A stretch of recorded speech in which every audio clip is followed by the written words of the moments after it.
थांनाय 5 तारिख सेप्टेम्बर सालमारिओ सामुं सित्रा कायसा पातिमुङो बरक बांथाया बसंनि बुखु खरकसानो बुतक खलायजाकबानि अ पातिमुङो ति केस रेजाकफानो रम जागिया अंमा बागै मिया त्रिपुरा गणतांत्रिक नारी समिति मोहनपुर बेदेक मोहनपुरनि एसडीपीयू नि थानि थाङै डेपुटेशन लेखा बुजाकनाय बुखुक साबिया खातुन ताबुकबो जास्टिस माया अंमा बागैनो त्रिपुरा गणतांत्रिक नारी समिति मोहनपुर बेदेक अ थानाव डेपुटेशन लायो ताई बुनाय बरकनो दाति दाति रमनानि सानमुं सानलायो আমরা আজকে এনটিপিউ স্যারের কাছে আসার মূল উদ্দেশ্য 5 তারিখ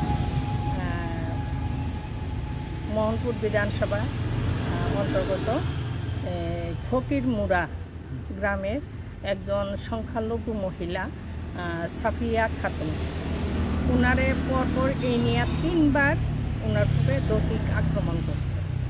তো দৈহিক আক্রমণ করার পরে মহিলা কেস ডায়েরি করছে, মেডিকেল সার্টিফিকেট সহ কেস ডায়েরি করছে। দেখা গেল যে তাইনে যে কেস ডায়েরি করছে যার নামে কেস করলো ফেরে অ্যারেস্ট না করিয়া তারা কাউন্টার কেস দিছে তাইনের ছেলের নামে। এইবার গতকালকে বিকালে তাইনের ছেলেরে ওইখান থেকে উঠাই নিয়ে আসছে থানা থেকে কোর্টেও চালান দিচ্ছে। কিন্তু এমন রাজ্যে আমরা বসবাস করি একজন মহিলা এইভাবে নির্যাতিত পর হইতেছে, সংখ্যালঘু মহিলা বললেই এরকমটা আক্রমণ করতেছে।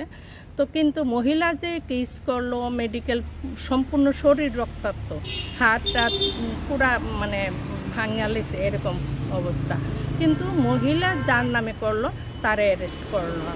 তো আমরা এই ব্যাপারে আজকে এসডিপিওর কাছে আইছি যে মহিলা যার নামে কেস এন্ট্রি করছে তারা যাতে অতি সত্বর তদন্তক্রমে তারা যাতে অতি সত্বর অ্যারেস্ট করে, এই দাবিতে আমরা সারা ভারত গণতান্ত্রিক নারী সমিতি মোহনপুর মহকুমা কমিটির পক্ষ থেকে আমরা প্রতিনিধি হিসাবে এসডিপিওর সাথে আজকে সাক্ষাৎ করব। আর এই বিষয়টি নিয়ে এসডিপিওর কাছে দেখা করলে পরে এসডিপিও কি আনসার দিয়েছে?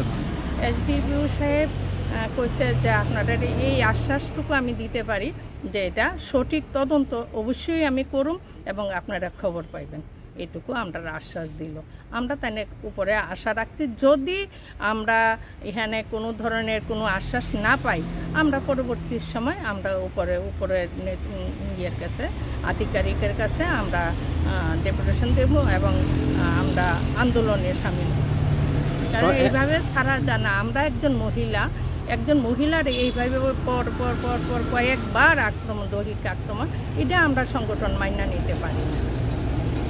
এবার এই পুলিশ প্রশাসন এটা তদন্ত করতে কোনো টাইম দিয়েছেন না? কোনো টাইম দেয় নাই। তাহলে ততক্ষণ তো অ্যাকশন যদি না হোক কতক্ষণ পর্যন্ত আমরা অপেক্ষা করতে? আমরা কইয়েছি এসডিপিও সাহেবরে আমরা 24 ঘন্টা অপেক্ষা করুন। 24 ঘন্টা অপেক্ষা পর আমরা উপরের আধিকারিকের কাছে আবস্থ হবো আমরা, কারণ এটা এভাবে আমরা চুপচাপ বসে থাকুন না। যে আতঙ্ক হয়েছে মহিলার নাম কি আর মহিলার স্বামী নাম আর বাড়ি? মহিলার নাম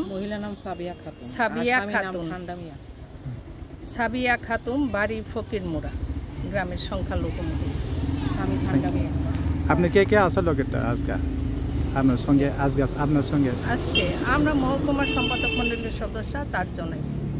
থ্যাংক ইউ।